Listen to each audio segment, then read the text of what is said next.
Salam à tous et je suis très heureux de vous retrouver pour une nouvelle vidéo. Comme j'ai pu le faire avec le Sénégal, aujourd'hui on se retrouve de nouveau pour un 11 combiné, cette fois-ci entre le Maroc et l'Algérie. Et donc vous allez voir qu'avec cette vidéo, on a vraiment une belle équipe au final. J'ai tenté de mettre autant de joueurs marocains que de joueurs algériens tout en restant objectif. Donc si vous n'êtes pas d'accord bien évidemment avec certaines de mes décisions, vous pouvez me le dire directement en commentaire, bien évidemment tout en restant respectueux parce que peut-être qu'il y a certains choix qui pourraient vous surprendre. Mais avant qu'on commence avec cette vidéo, si ce n'est pas fait, je t'invite à t'abonner, à liker et à commenter cette vidéo. Et encore une fois, un très grand merci à toutes les personnes qui feront ça. N'hésitez pas également à réagir tout au long de cette vidéo au niveau de ce 11. Donc tout d'abord par rapport à ce 11, on va bien évidemment partir sur un schéma très classique, c'est-à-dire un 4-3-3. On commence directement au poste de gardien et j'ai décidé de mettre en tant que titulaire Yacine Bounou. Je pense qu'il n'y a pas réellement de débat. En plus de ça, lors des derniers matchs de l'Algérie, je n'ai pas vu de Raïs Mboli, donc c'est pour ça que je mets Bounou. Et même objectivement, entre ces deux gardiens, Bounou reste le meilleur. Il a réalisé une énorme Coupe du Monde 2022.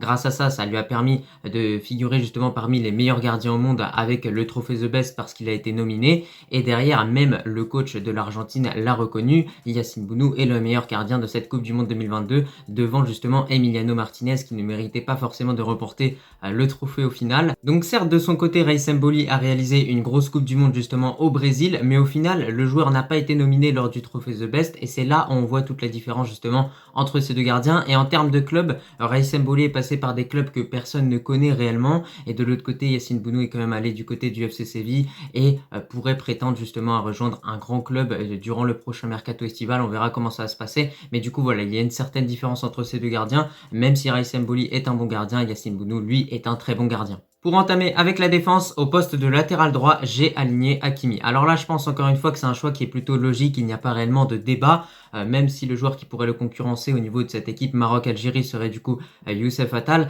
Mais au final, malgré ses mauvaises récentes performances, parce que Hakimi a pris 2 cartons rouges consécutivement, ça n'empêche pas qu'avec le Maroc, le joueur propose un niveau qui est bien plus supérieur que le niveau qu'il a justement avec le PSG. Il a vraiment du mal avec cette équipe et malgré ça, il arrive à marquer des buts, à délivrer des passes décisives. Donc c'est pour ça que Hakimi justement doit fuir cette équipe du PSG, doit aller du côté du Real Madrid et à partir de ce moment-là, on pourra voir le vrai niveau justement d'Achraf Hakimi. De l'autre côté, Youssef Attal est quand même un bon joueur qui est rapide, qui est très bon techniquement. C'est un bon latéral, mais quand même, moi, je trouve qu'il y a une sacrée différence entre ces deux joueurs. Hakimi, je vous rappelle également qu'il a figuré dans le meilleur 11 justement de l'année, et ça, quand même, c'est pas rien. De l'autre côté, pour le défenseur gauche, franchement, j'ai longuement hésité entre deux joueurs. D'un côté, Ben Sebaini et de l'autre côté, Mazraoui. Et franchement, en termes de carrière, j'ai trouvé que quand même Ben Sebaini est un joueur qui est plus expérimenté. Alors, je sais que là, en commentaire, très clairement, les Marocains ne vont pas être contents, mais je trouve que quand même Ben Sebaini est un joueur qui performe vraiment bien avec Gladbach depuis plusieurs saisons, et clairement, il marque beaucoup de buts. Il délivre beaucoup de passes décisives, c'est un joueur très important pour cette équipe-là justement,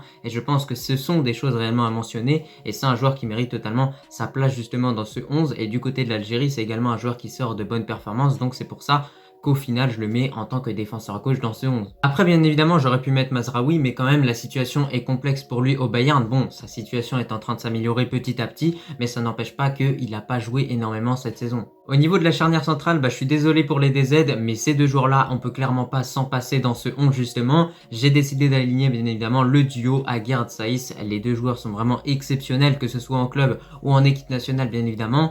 Du côté de West Ham, Aguerd continue de monter petit à petit.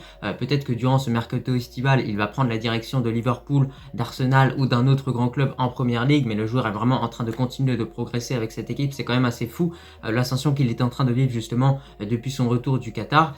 Et même cas de figure également pour Saïs qui performe bien du côté de Beşiktaş. Bon, je pense pas qu'il y aura de transfert pour Saïs, il devrait rester plusieurs saisons du côté de la Turquie, mais de façon générale, ces deux défenseurs centraux ont vraiment un niveau qui est exceptionnel, ils se connaissent par cœur, et franchement, on l'a vu durant cette Coupe du Monde 2022, si le Maroc s'est montré solide défensivement, c'est en grande partie grâce à ces deux joueurs-là. Et au final, avec ce statut de demi-finaliste lors de cette Coupe du Monde 2022, quand on réfléchit, cette paire Aguerd Saïs est clairement une des meilleures défenses au monde. Pour le milieu de terrain, tout d'abord par rapport au milieu défensif, c'est plus que logique, j'ai décidé d'aligner Amrabat en tant que titulaire. Il a été le meilleur Marocain, voire un des meilleurs Marocains au Qatar et continue de performer en club du côté de la Fiorentina. Prochainement, lors du mercato estival, il devrait signer du côté du FC Barcelone. Donc on voit que ce joueur continue de monter petit à petit. N'empêche. Et côté algérien, on a Nabil Bentaleb qui pourrait justement occuper cette fonction de milieu défensif. Mais je pense que c'est clair et net. Amrabat est quand même au-dessus de Bentaleb qui joue d'ailleurs avec Angers qui va sûrement être relégué en Ligue 2. D'ailleurs, ça a été officialisé récemment.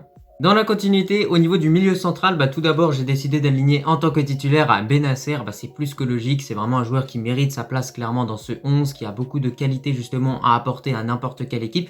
Et surtout, Bennacer, c'est un joueur qui est au-dessus de Selim Amala, il faut l'avouer, même si ça se joue à peu de choses, ça reste quand même un joueur qui est vraiment bon, qui s'est imposé du côté de l'AC Milan, qui est quand même une des meilleures équipes en Italie, qui est en Ligue des Champions et demi-finaliste, mais pour l'instant ça se présente mal, mais ça n'empêche pas qu'il pourrait totalement figurer en finale. Donc clairement, Bennacer est un bon joueur. Comme je l'ai dit précédemment, Ismaël Bennacer, c'est un joueur qui possède beaucoup de qualités, il est bon en passe, il est bon techniquement, défensivement, il est bon en tacle, bon au niveau des interceptions, donc au final, avec l'ensemble des qualités du coup qu'il possède, ça lui permet clairement de remplir cette fonction de milieu relayeur de façon vraiment parfaite. Donc pour moi en tout cas, Ismaël Bennacer en tant que titulaire dans ce 11 Maroc-Algérie, c'est plus qu'une évidence. En plus de ça, c'est un joueur qui a des origines marocaines un petit peu, donc au final, il rentre parfaitement du coup dans l'optique de ce 11 Maroc-Algérie. Afin de finir avec ce trio du milieu, j'ai dû effectuer un choix entre Unai ou de l'autre côté Zerouki. Au final, on remarque que ces deux joueurs possèdent des points communs. Ils représentent à la fois le présent et l'avenir de leur nation. Unai reste au-dessus de Zerouki bien évidemment, puisque Unai c'est un joueur qui a vraiment prouvé de réelles choses durant cette Coupe du Monde 2022. C'est également le joueur qui a permis un petit peu le Maroc d'ailleurs de s'y qualifier en réalisant une grosse performance contre la République démocratique du Congo. Et de l'autre côté, Zerouki doit encore prouver des choses justement, doit continuer de progresser justement en club avec l'Algérie également, pour pourquoi pas un jour espérer justement atteindre le niveau d'Unai. D'ailleurs actuellement Unai est blessé, on espère de tout cœur Inch'Allah qu'il va revenir en force, et surtout pour moi Unai le mettre dans ce 11 c'était vraiment une évidence. Pour finir avec ce 11, au niveau du trio d'attaque, j'ai décidé d'aligner en tant qu'attaquant droit Riyad Mahrez, c'est plutôt logique, c'est vraiment le meilleur joueur de l'Algérie et peut-être le meilleur joueur de ce 11. Avec Manchester City, malgré le fait que le joueur n'est pas beaucoup aligné en Ligue des Champions parce qu'on l'a pas vu lors de la confrontation contre le Real Madrid au Bernabeu, il n'est pas entré durant ce match-là et n'a pas commencé en tant que titulaire. Ça n'empêche pas que du côté de la Première Ligue, le joueur vraiment, il performe beaucoup. En 26 matchs, il a inscrit au total 5 buts et délivré 9 passes décisives. Ce sont vraiment des très bonnes statistiques. Donc de façon générale, on a vraiment un joueur qui est vraiment en forme en club. Et d'ailleurs, du côté de l'Algérie, il est également en forme parce que récemment, il a marqué un but contre le Niger et un but qui était quand même assez important. Donc voilà, dans ce 11, mettre Riyad Mahrez en tant que titulaire en attaquant droit, c'est plus que logique, j'ai envie de vous dire. Et n'hésitez surtout pas à me dire en commentaire si vous pensez qu'il sera titulaire avec Manchester City pour le match retour d'ailleurs en Ligue des Champions. Et surtout, n'hésitez pas à me dire si vous pensez que le joueur va terminer sa carrière du côté du club mancunien. De l'autre côté, en tant qu'ailier gauche, je mets Hakim Ziyech, étant donné que le système ne contient pas de milieu offensif central et qu'au poste d'attaquant droit, on a Riyad Mahrez. C'est pour ça que Ziyech, au final, finit à gauche, mais c'est une fonction qu'il est totalement capable, justement, de remplir lors de cette Coupe du Monde 2018 en Russie. Lors de la plupart des matchs qu'il a pu jouer, justement, avec le Maroc, il occupait, justement, cette fonction de milieu gauche, d'attaque en gauche un petit peu, et au final, il s'en sortait très bien. Il avait vraiment un très bon niveau. Parce qu'au final, durant cette Coupe du Monde en Russie, Amrabat était à droite et Ziyech était à gauche. Hormis cela, je pense que Ziyech doit vraiment sérieusement penser à quitter Chelsea durant le mercato estival. Les dirigeants ne veulent pas qu'il joue. Pourtant, Ziyech apporte toujours quelque chose à Chelsea. C'est un joueur qui crée beaucoup d'occasions justement pour cette équipe. Mais malgré ça, ils sont têtus et ils veulent que Ziyech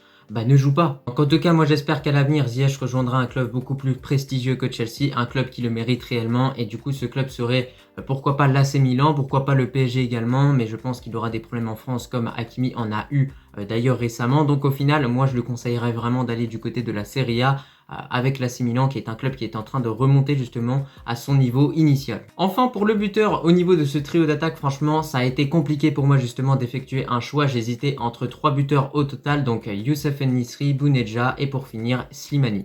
Et en étant objectif, j'ai mis Nisri en titulaire, c'est carrément logique, le joueur est vraiment dans la forme de sa vie, il enchaîne les buts du côté du FC Séville, ce qui lui permet en fait de figurer parmi les meilleurs attaquants au monde actuellement. Il faut le reconnaître, le joueur est clairement à son prime et donc rien qu'au vu de cela, il mérite totalement justement sa place dans ce 11. Donc ça a été dur pour moi d'effectuer un choix entre Slimani et En-Nesyri parce que Slimani est également en forme du côté de l'Anderlecht. Bon voilà, c'était tout pour ce 11. Tu le vois, au final, on a quand même une sacrée équipe. Mais juste petite précision, commencez pas à venir me dire oui, Ilias, tu as mis que des Marocains, etc., etc. Au final, moi, j'ai vraiment effectué juste des choix objectifs en analysant les statistiques des joueurs et également les réalisations. Et de façon générale, si aujourd'hui dans ce 11, il y a plus de joueurs marocains que de joueurs algériens, c'est que les joueurs marocains sont peut-être meilleurs par rapport à certains joueurs algériens justement. Et je pense qu'avec ce 11 Maroc-Algérie, on a clairement une équipe qui peut prétendre à gagner une Coupe du Monde, étant donné qu'à tous les postes, on a vraiment des joueurs de qualité. Donc voilà, en tout cas pour conclure, c'était tout pour cette vidéo. Je te remercie si tu as regardé dans son entièreté et moi je te dis surtout à la prochaine. Nabil Tirard pour le centre. Ouverture du score! Ouverture du score pour l'équipe nationale du Maroc sur ce centre qui n'a été touché par personne de Nabil Dirar qui lance parfaitement les opérations